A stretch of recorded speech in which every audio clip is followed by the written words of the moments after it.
Hello friends. In the last couple of series, we were discussing about different control flow statements. Different control flow statements. Now, in those statements, we have already covered one. We have already completed one, that is selection statements. We have entirely covered, and we are in a process to continue to cover all the looping statements or iterative statements. And already we have covered two of them. One is while, second one is for. Before getting into next loop or next loop provided by Java, let us solve a problem. Let us solve a simple problem using for loop or while loop, whatever the loop you are comfortable in, and let us analyze what is happening there, right? So listen very carefully. The question is, input various values at the command line and display them. So this is the question. The question is, can you please input different values at the command line and display them? This is in connection with command line argument.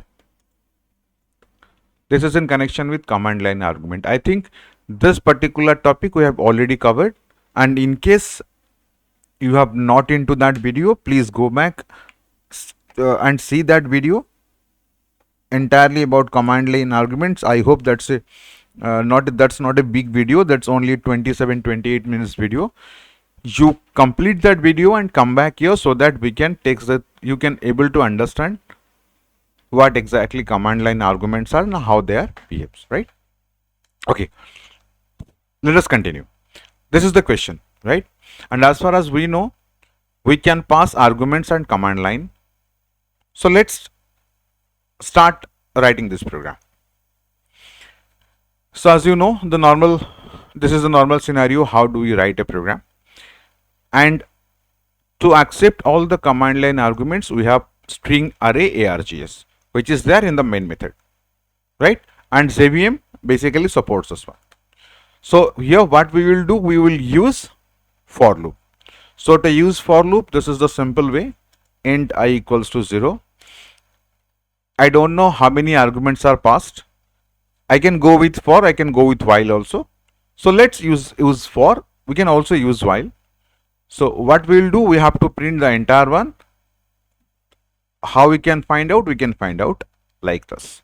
Args followed by the length variable, right? And why we are using the length variable? I think we have clearly mentioned in that video what exactly length is and what is the difference between length variable and length method, right? Okay. Now to get this one, I++, simple one, what we need to do, we need to print args of I, right? So this is the simplest of simple program, how we could able to display all the argument passed at the command line, right? Let us cross check this one. Name of the program is test5. We'll go through Java test5.java. The code should compile fine. Absolutely. To run that code, we need to pass few arguments here. I am passing this much of argument, like this much of argument, right? Once I press enter, my program will start executing. Can you able to see all the arguments will be displayed one after another? 12 is displayed first, 13 second, 15 third, like that up to 89, right? So this is a program that will help me to display all the arguments entered at the command line, right? Now before going to anything else, let us analyze the performance of this program so that we can understand it in a better way, right? Now let us understand how this particular one works. Whenever we are inputting values, like whenever we are running like the program Java followed by test, then when we are executing the program, like how do we execute? We execute like Java followed by test, then 12, 34, 55, 78, something like that. How basically this one behaves, all these values will be directly stored in the array, string array args. Args of 0 is basically 12, args of 1 is 34, then 55, 78, 88, and goes on and on and on, right? So this is the way we are accessing. Now let us analyze the program, and as we know the behavior of for loop, this particular one will be executed once, right? Suppose for each execution we are investing 0.5 second, let's say.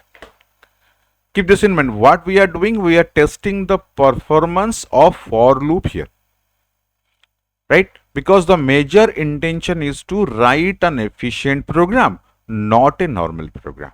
Everybody can able to write a program, but you should be able to write an efficient program, right? Okay. Now, for first time I is equal to 0.5 seconds we have invested. Immediately for the second one, a length variable will be called and it will be compared. Let it be 0.5 seconds, doesn't matter. How many seconds? 0.5 seconds. Again, this statement will be displayed. Fine, we are not calculating this one. After the such statement will be completed, again increment will be done, then it will be compared. Sorry. Each time it will be incremented and compared. Again, length variable is doing its job to find out the length of the entire command line argument passed at the run command line, right? So each time an element has to be displayed, I have to undergo two things. One is the increment, second one is the length, right? Don't you think I have taken one extra length variable to calculate the length? Since the variable is one more, we are consuming one. Yes, we are consuming more space. Since increment and comparisons are done for each element, again we are also we are also dealing with more time. So at the end of the day, performance of this particular program is reduced. I think you all could able to get the clarity why I am talking about performance. Each time an element will be printed, for each element to be printed, I have to perform 2-3 tasks. Task number 1, increment. Task number 2, comparison.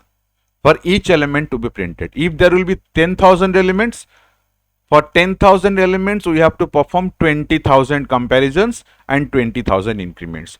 This particular thing will definitely reduce the performance of my Java program, right? Absolutely fine. Absolutely fine. Now, then the question here is how we will address this issue. Now, Java in the version 1.5 introduced one more for loop. That for loop is called as extended for loop, or you can call that one as extended for loop, or you can call that as enhanced for loop, whatever you are. Basically, that for loop is called as for each. So we are in a process to learn what exactly for each statement for extended for loop is and how that one is better than this particular one, right? Let us go through that. So if I replace this one with a for each statement, the things are very simple. See what I'm doing. I'm writing a for followed by string s args, right? Without going for anything, I'm writing this. Let me write here one more statement. Arguments printed using for each. Let us understand. Let us see the output, then we'll see how this particular one will behave. Compile the program. The code should compile fine. Once I execute this program, can you believe this? It's simple. The same output will be produced, right, as that of the for, right? So the output is same. Now that is not what matters, because previously we are also getting the output. Now let us compare how many increments are required here. The first question, how many increments are required here to reach to the next element? 0. How many times we are comparing the element, for printing one element, 0. These two part are not there. So the advantage is without comparison, without going for the increment, we can also able to retrieve the elements passed at the command line. So this particular loop is called as enhanced for loop or for each. I hope you could able to understand why this loop is very, very important. Maximum people will definitely remove this particular one from their syllabus, but you should aware of this, because this is a basically this particular one are pretty much suitable for some applications. We'll go through that, don't worry. So as you can understand, this is an extended for each loop. And why this loop is required? Because we have already seen in that example, if you are using a for loop,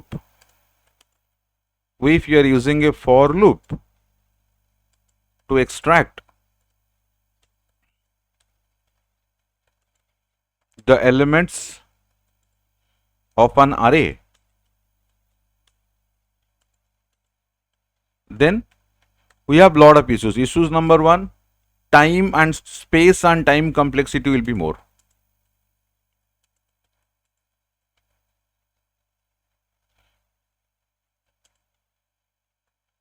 Because for each element to be displayed, we need to compare and we need to increment and compare. So almost double the space and double the time. So for each is a solution to that particular problem. What exactly the syntax of for each? For each syntax is like for, you can say array data type followed by a variable name with a colon. You can write here array reference name. That's it. Then you can go for the body of the loop.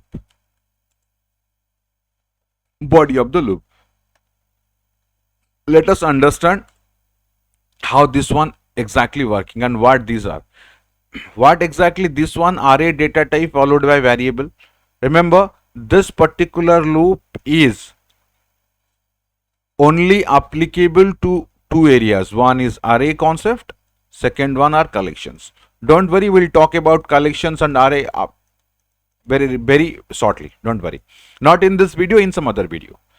For each loop is best applicable for retrieving elements from the array or retrieving elements from the collection.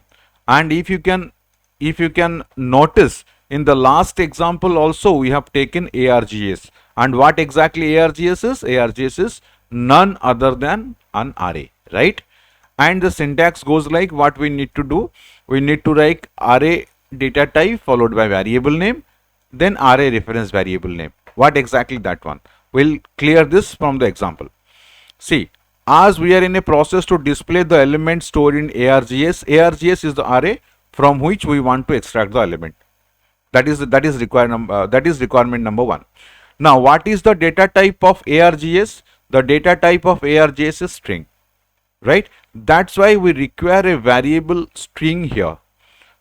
So data type, array data type followed by a variable name. Now, this is the reference variable where all the array elements are there, like ARGS of 0, 1, 2, 3, like that. And ARGS is the array reference name. Got my point? Now all the elements of ARGS will be there, right? And how this one executed? Suppose ARGS contains 3 elements, 10, 20, 30. Got my point? What it contains? 10, 20 and 30. For the first element, the loop will be executed once. For the second element, it will be executed again once. For the third element, it will be there. So this particular loop will continue to execute till all the array elements are exhausted. For each array element, the body of the loop will be executed once. Once the entire body is completed, again the second element will be automatically read out. Once again the second element comes, entire statements are completed, the third element will be read out. So as per this one, it will go on and on and on. We don't have to count what is the length. We don't have to worry about anything. We don't have to worry about anything, right? Here we need to calculate the length. Here we don't require to calculate the length. Here we need to increment. Here increment is automatically done. Once all the statements will be done, the increment, it will directly read to the next element, and it will go on and on and on and on, right?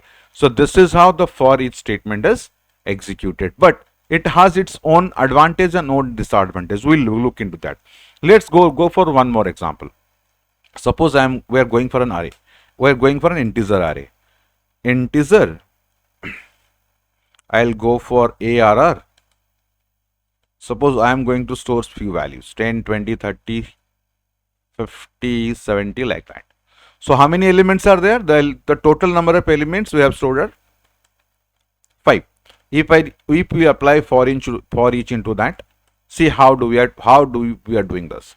Simple. What is the data type of this array? Int. So we can write here, sorry. So here what we can do, we can write here int followed by any variable name. I am going with, let's say x, no problem. Put a semicolon here. Which array you need to extract, from which array you want to extract the elements, the name of that array is ARR. So ARR is the reference variable, right? So now things are done. System.out.println only x. So how this one behaves? See, first when this one will be executed for the first time, what happens? The first element in the list will be scanned and read, and it will be assigned to x, right? And this process will go on and on till the last element is used, right? So now the value of x is 10, immediately 10 will be printed. Once this entire loop is completed, again it will be go back to the same array list, but now this time it will read the next element automatically. Similarly, it will read the next element, go on. Each time it is going to read that element 10, 20, 30, 40, 70, up to 70 it is done. Right? This is how for each statement is basically behaves. If you want to cross check, we can also go for that. Let us compile this program. The code should compile fine, followed by execute the program. Sorry, I have not saved this program. Compile the program, execute the program. That's fine. 10, 20, 30, 40, 50, 70, right? So this is how, this is what exactly the for each loop is. And the for each loop has its own advantage and own disadvantage. Advantage is it can be only applicable in case of array and collections. This is not a general purpose array, general purpose loop. Like,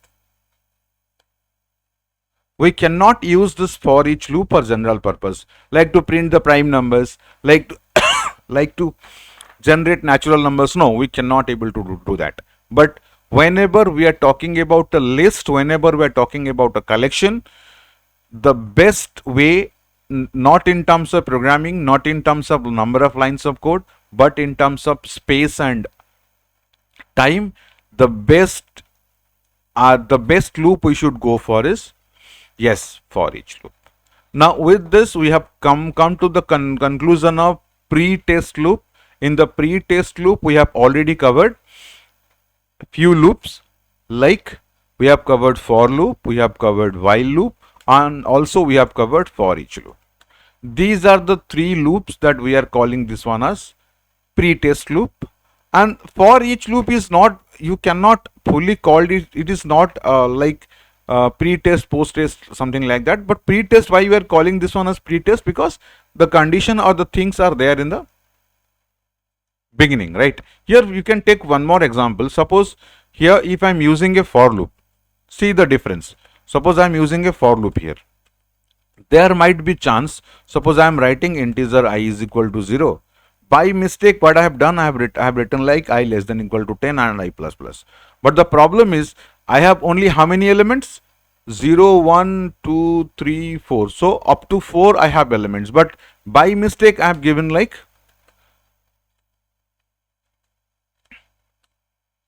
by mistake I have specified that one like Thus, so if I am trying to print ARR of I, after 4, immediately we are going to get error message.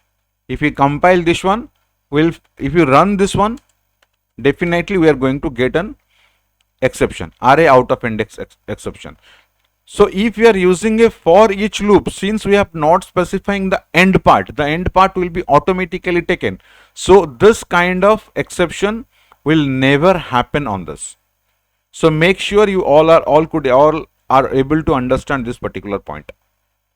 So the difference between a for loop and a for each loop is, for loop is a general purpose loop that can be used anywhere, but for each is a loop which is only applicable to retrieve elements from either arrays or collections, right?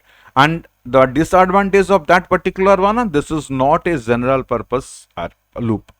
We cannot use for each loop for general purpose, like to print natural numbers, to print prime numbers, to find out the factorial. No, in all these cases, for each is not an efficient loop. I hope you all are clear about this for each loop, right? Okay. Now in this series, let us concentrate on the other loops, that is the post-test loop.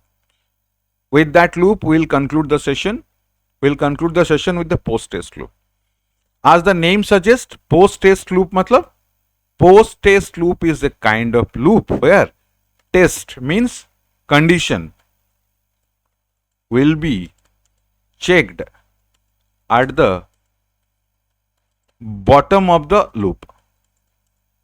At the bottom of the loop. But in pre-test, what happened? Condition will be in pre-test. What is going to happen? Condition will be checked first.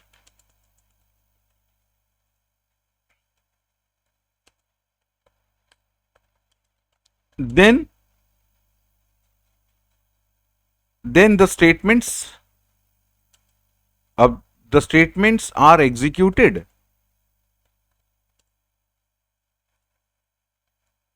The statements are executed depending upon the condition, depending upon the evaluation of the condition, whether it is true or false. But in post test, the condition will be checked at the bottom of the loop. What that does means doesn't matter whether the condition is satisfied or not, it will be executed for once. We'll look into that, don't worry. The major difference between a post test and pre test loop is like that. So that means when we want, listen very carefully, when we should go for this post test loop, if we have a requirement like, first we don't know the number of iterations. We don't know the number of iterations in advance, right? You can say, sir, for this you have already said while is the best loop. I'm still saying while is the best loop. But along with that, we need at least once the loop should execute, even if the condition is false. Yes, you heard it right. So what my requirement is, I have both these requirements. I don't know what is the number of iteration is going to be, and again I want the loop should perform at least once, even if the condition is satisfied or not. So this is where post test loops are coming into play, and Java produces one post test loop that is called as do while. Let us look at do while so that you can understand each and every point. Do followed by body of the do. All the statements should go here. The statements should go here. I should go with the statements. Now, the difference here is we should write while followed by the condition. And here, this is the syntax. And here you can find few more things. First, it will start with do. Yes, the body of the do while loop should be enclosed within curly braces. Condition should be present at the bottom of the loop. And after the condition mandate, there will be a semicolon. So this is the only loop where a semicolon is must. It should present after the condition. Make sure you note this point. right? What happens here? As you can see, the condition is present at the bottom of the loop. What that does mean? That means, I repeat, that means for the first time when the loop will be executed, all the statements are executed definitely once. Definitely once, because the condition is at the bottom of the loop. But after it is executed once, then the condition will be checked. If the condition will be true, then the loop will be executed for the second time, for the third time, like that. But for the first time, it is completely different.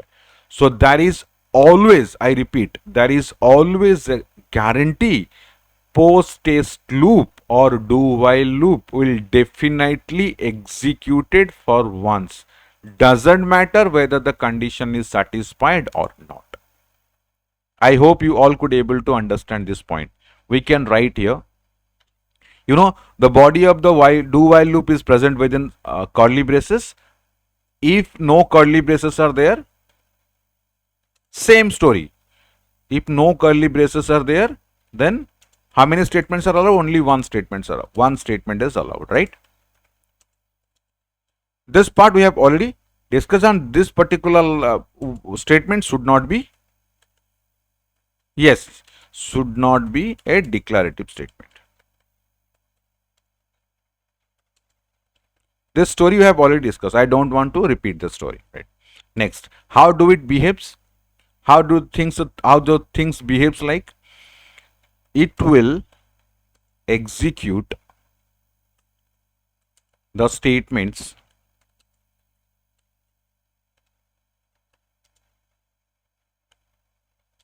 at least once. Why so? Because the condition is present at the bottom of the loop.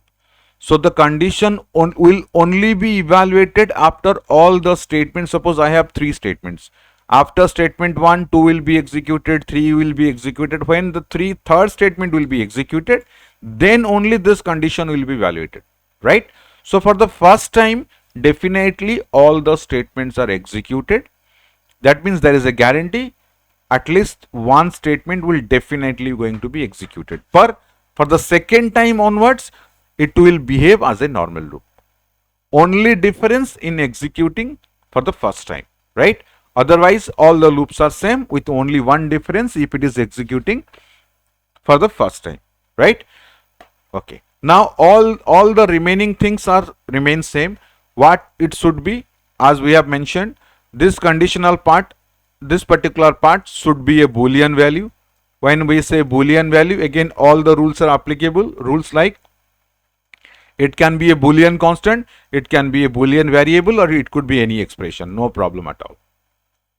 No problem at all, right? So make sure you understand this point. This particular condition, either it could be as we have discussed, Boolean value, and all the rules applicable for while is applicable for this condition. They are same. We can go with few examples. The examples like, suppose we are writing here. If you want to cross check about while, suppose let us write here int I equals to 0, I equals to 1, let me write like do followed by, suppose I am writing hello here. Hello here. Now at the end of this one, what we are doing, we are writing while I greater than equals to 10, right? Let us see. If this could be a normal loop, I is equal to 1. What is the condition? I greater than equal to 10. 1 greater than equal to 10, immediately you say, sir, this will be false. So that means if we execute this particular initialization with this condition in other normal loop, nothing will going to happen. But here, at least this particular statement will be executed for how many times? Once. Let us cross check. Let us cross check that one. Code compiles fine, execute the program. See, hello is getting printed. How many times? One time. But at the same time, if I am writing less than equals to 0, now not only one time, it will be only behaving like a normal loop. See, I have not incremented, that's why it is going on and on and on. So what we can do, we can go for I plus plus. Increment, incrementation should be there, otherwise the output will be completely different. See, it is getting printed. So the scenario is, doesn't matter the condition is satisfied, condition is not satisfied, doesn't matter. At least the loop will be executed for once. And the reason is quite obvious. I have discussed it several times. Now, what will happen if I am writing a constant here, true here? What is going to happen? Since you know true is a boolean constant and it is a compile time constant, so this particular loop will be executed forever. It will never going to stop. This is an infinite loop. Same, no problem at all. The behavior is completely same. Now let us try something here. I am writing one statement after this. Hi. Now the story is completely different. If you try to execute this program, since this is a compile time constant, compiler can sense this particular loop will be an infinite loop. That means if it is an infinite loop, compiler can sense why you have written this statement, because this particular code will be definitely not reachable. Compiler can give you the guarantee that this particular statement will never going to be executed in lifetime, because since this is true, it will go on and on and on. It will go on and on and on till infinity. So neither the loop will be completed nor it can be started. So that's why immediately your compiler will say, let's check out, your compiler will say unreachable code. See what it say? Unreachable statement. Can you spell out what is the line number? The line number is 13. Line number is 13. Let us cross check what is that line number. Can you please check? The line number is 13. Which code is unreachable? This particular code, right? Similarly, if I am writing false here, can anybody tell me what is going to happen? Whether it will say this particular statement will be unreachable. That is happen in case of while only. Look at this example very carefully. Statement number 1 will be executed first as per the normal scenario. So hello will be getting printed. I plus plus will be definitely executed. Now since this is a compile time constant, compiler can sense second time this one will not going to be executed. But this code compiler cannot say unreachable, because at least once this will be executed. So this code is, you cannot say this is unreachable.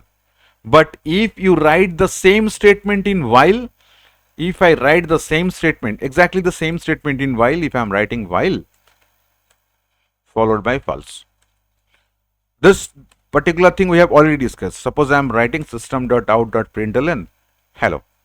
Now can you compare? If I execute this particular program, this particular code, immediately my compiler will say this is unreachable statement. But here you cannot say this is unreachable, because even if the condition is false, this particular statement will 100% executed, because we are using a post-test loop. Since we are using a pre-test loop here, initially if it is false, that is nothing like if it is false, it is false only. We have specified false only. Since it is false, compiler says, boss, why you have mentioned false? If you have mentioned false, you should have the knowledge that this statement cannot be reached at any point of time. So either you remove the false statement or you remove the statement. Either you remove this false or you remove this. Then I am okay with that. But at the first, if you want to compile, let us cross check. Your doubts will be cleared. Let us cross check. What it says, unreachable statement, right? In which line? Line number 17. Line number 17. Let us cross check what is there in line number 17. In line number 17, this particular one is there. This particular code is unreachable. See, the same statement is written here in do while. In do while, we have written the same statement. false here. It's a compile time constant. Since this statement will be executed previously before coming into this, you compiler cannot say the statement is unreachable. I hope you all are clear about this. If you remove this particular one, compiler happily says I am okay with that, because that statement will 100% pakka executed. Let's see. Compile this one. If I save that one, then compiler should not give any error. Test. See, hello and hi. Can you cross check why hello and hi? First line, hello is getting printed. It will be incremented to 2. Doesn't matter. When it is false, now it will come out of the loop. Immediately what is going to be printed? Hi will going to be printed. So previously hello was printed, now hi is printed. So this is the story with do while loop. So the major difference between while and do while, you can write it down. I'm just detecting it very quickly. In suppose you are writing while here, you are writing do while here.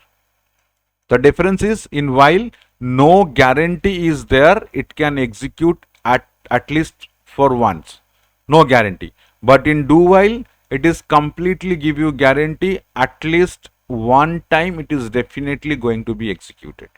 Number 2, the condition will be checked at the entry level. Here the condition will be checked at the exit level.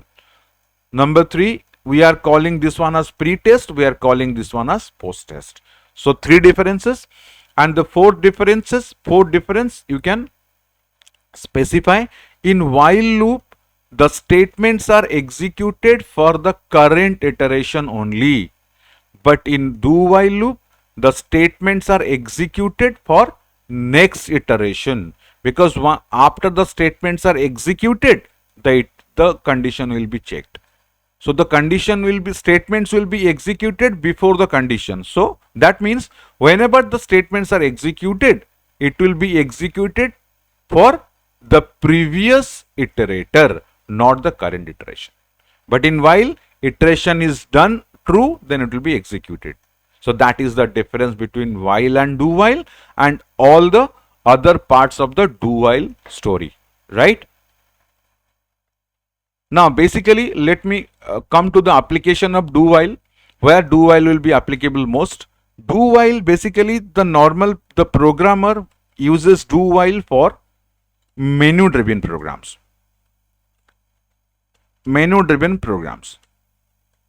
Programs like, there will be option like 1, 2, 3, 4, 5, 6, 7, 8 like that, and you need to select one. Once you select one, it will be doing something else. Once you select 6, it will be exit. So the options will be displayed first. As per the options, some action will be going to taken. If 6 is pressed, it will be coming out of the loop. So this is the area where do while loop is at its best. So the maximum time the programmer uses this do while loop only at a menu driven program, right? So these are all about the loops that is provided by Java. We have discussed almost all the loops. Only part you need to remember, the conditional part, or the rules for conditional part. For while and do while, both are same. There should be boolean, you can use expressions, you can use constant, but all those should be of type boolean. It could be boolean constant or it could be boolean variable, right?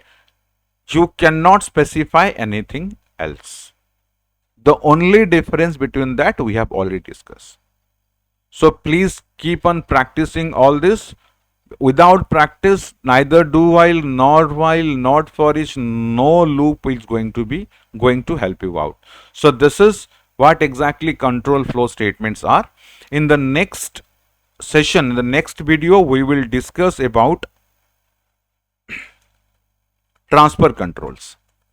We'll discuss about transfer controls like break and continue.